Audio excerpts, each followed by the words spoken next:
Okay, now what we're going to do is we're going to see if maybe we can use the associative property to do some quick calculations in our head. So let's try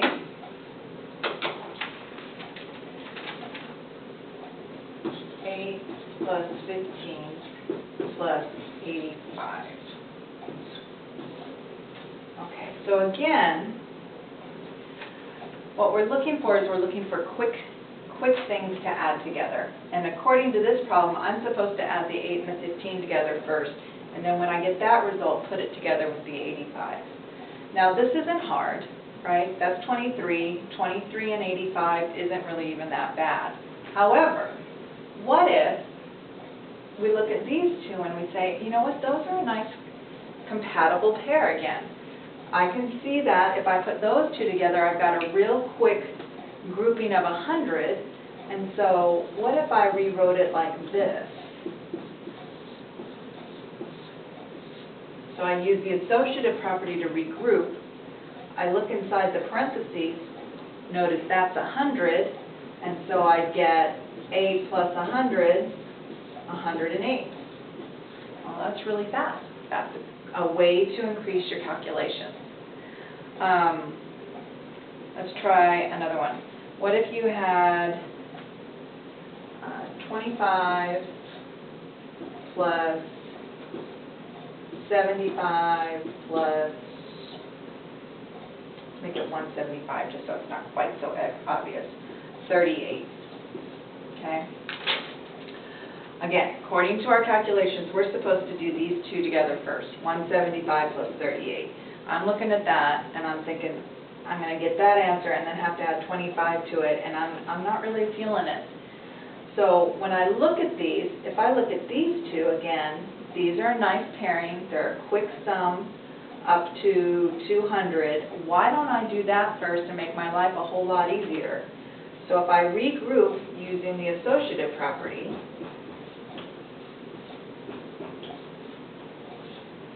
inside here I get 200. 200 plus 38, boom, done, love it. Fast answer, good result. I can go on to the next problem. I can do that same idea if I have something like this, 57 plus 29. So there's not, all the examples I've done up to now, I had 3 or more terms. And so here, maybe what I want to do is I want to think about rewriting one of these numbers to force it to be compatible. Is there a way I could break either up the 57 or the 29 so that this would be easier to work with? So what if I did 57 plus, instead of the 29, what if I wrote, let's see, 3 plus 26, because 3 plus 26 is equal to 29, so I'm going to regroup that. And now when I look at it, well, 57 plus 3, that's quick. That's 60 plus 26, I get 86. Or what if I decided I wanted to break this guy up?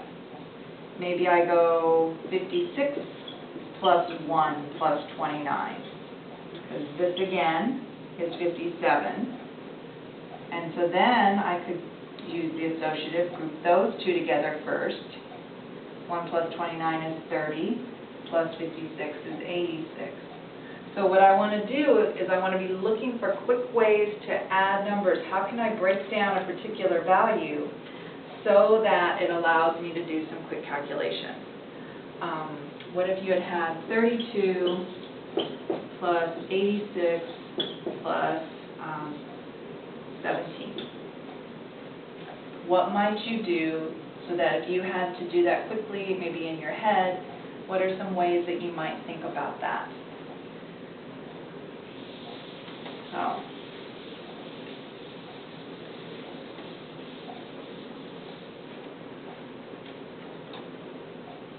So there's going to be lots of different options. One option you might do is try 32 plus 80 plus 6 plus 17.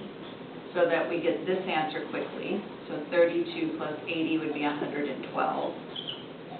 Right? Well, 112 plus 6 isn't bad, but the 17 I'm not loving so much. Maybe I'm going to break that up to be 10 and 7. Again, right? So then I'm kind of splitting up numbers, and so then I get 118 plus 10, okay, that's 128, plus 7, I get 135. Now, I'm writing all this down because I'm trying to show it to you, but what we're really trying to do is, how would I have done this in my head with mental math? And that would be difficult just to, without writing it down, to kind of explain the process.